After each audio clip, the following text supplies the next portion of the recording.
In diesem Pfotenpiloten-Podcast gehen wir der Frage nach, ob Blindenführhunde erkennen können, dass ihre Menschen blind sind. Daika liebt meinen Mann sehr, aber sie geht nur mit ihm Gassi oder er mit ihr, im besten Fall, wie man das drehen möchte, für ihn arbeiten. Direkt will sie nicht. Das haben wir mal ausprobiert, weil sie ihn ja so gern hat, dachten wir, das klappt vielleicht. Das hat leider überhaupt nicht geklappt. Aber, und das finde ich auch sehr beeindruckend, wenn er sich bei mir unterhakt, dann schaltet sie automatisch auf doppelte Breite und passt auf ihn mit auf. Und das kann ich nicht genau sagen, aber ich habe das Gefühl, dass sie auf Sehende weniger gut aufpassen würde. Also wenn Sehende rechts von mir laufen, und in Daikas Fall, anders als bei meinem ersten Hund, dürfen da Leute laufen, dann habe ich nicht das Gefühl, dass sie deswegen jetzt ausweicht, damit derjenige nicht gegen den nächsten Poller läuft. Aber wenn mein Mann da läuft, macht sie das ganz klar. Das klappt, würde ich sagen, zu 99% auch sehr, sehr gut.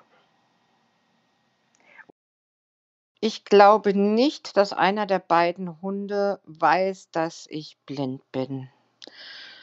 Sie wissen auch genau, sobald ich mit denen rausgehe, dass ich einen Stock dabei habe, ne? Diesen Langstock, den ich ja immer irgendwo vor mir herschiebe, unterm Arm klemme oder wie auch immer. Ich bin mir sicher, dass sie nicht wissen, dass ich sie nicht sehe. Sie wissen aber, ich spüre sie. Beide Hunde haben Glöckchen. Sobald wir das Haus verlassen, haben beide Hunde ein Glöckchen um. Beide Glöckchen hören sich anders an. Das heißt, ich kriege auch schon mit, wie weit sie von mir entfernt sind. Aber ob sie das über das Sehen ausmachen, bin ich mir nicht sicher. Also ich habe eher das Gefühl, dass diese, genau wie ich das tue, mit dem ganzen Körper spüre und das spüren die genauso. Allerdings würde mich ganz arg interessieren, wie es andere Blinde empfinden. Also die jetzt beispielsweise geburtsblind sind oder überhaupt keinen Sehrest haben. Das kann ich nicht beurteilen. Das weiß ich in der Tat wirklich nicht. Ähm, Ich kann Gott sei Dank durch meine Augen auch noch fixieren, die Hunde ansehen. Und das können viele entweder mit dem Nystagmus nicht oder ja, man kann ja nicht unbedingt fixieren. Ich fixiere sie vielleicht auch nicht unbedingt in die Augen, sondern an ihm vorbei, aber ich habe noch gefühlsmäßig einen Blickkontakt zu den Hunden, gefühlsmäßig. Ob es wirklich so ist, weiß ich nicht. Ich denke schon, dass die Hunde spüren, dass wir eine Einschränkung haben, dass wir eine Mobilitätseinschränkung haben, dass irgendwas anders ist als bei anderen. Also, das denke ich schon, dass die Hunde das ganz stark merken. Mein Hund, also der Anton zum Beispiel, der verhält sich bei mir auch ganz anders als bei meiner Schwester zum Beispiel, die mich auch häufig begleitet. Ähm, Das denke ich schon, dass die Hunde spüren, dass da 'ne Einschränkung ist.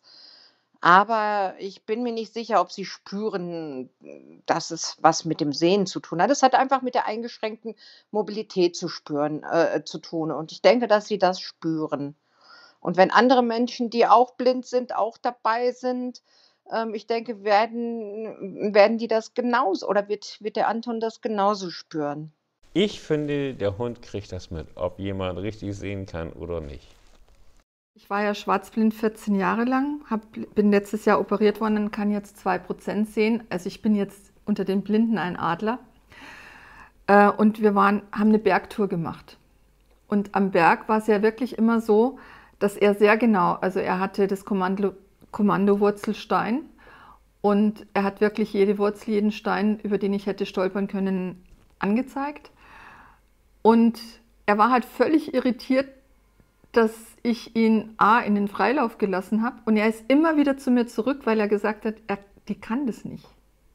Also ich bin mir sicher, dass der Hund wusste, die sieht's nicht, weil sonst hätte er nicht so reagiert. Also ich bin mir sicher, er weiß es. Dieser Podcast wurde von der Aktion Mensch gefördert. Wenn Ihnen unser Podcast gefallen hat, teilen Sie ihn bitte. Erfahren Sie Neues von Pfotenpiloten und Stiftung Assistenzhund, indem Sie unseren Kanal jetzt abonnieren und auf www.pfotenpiloten.org unseren Newsletter bestellen. Wir freuen uns, mit Ihrer Hilfe auch weiterhin Barrieren für Assistenzhundteams ab- und Unterstützung aufzubauen.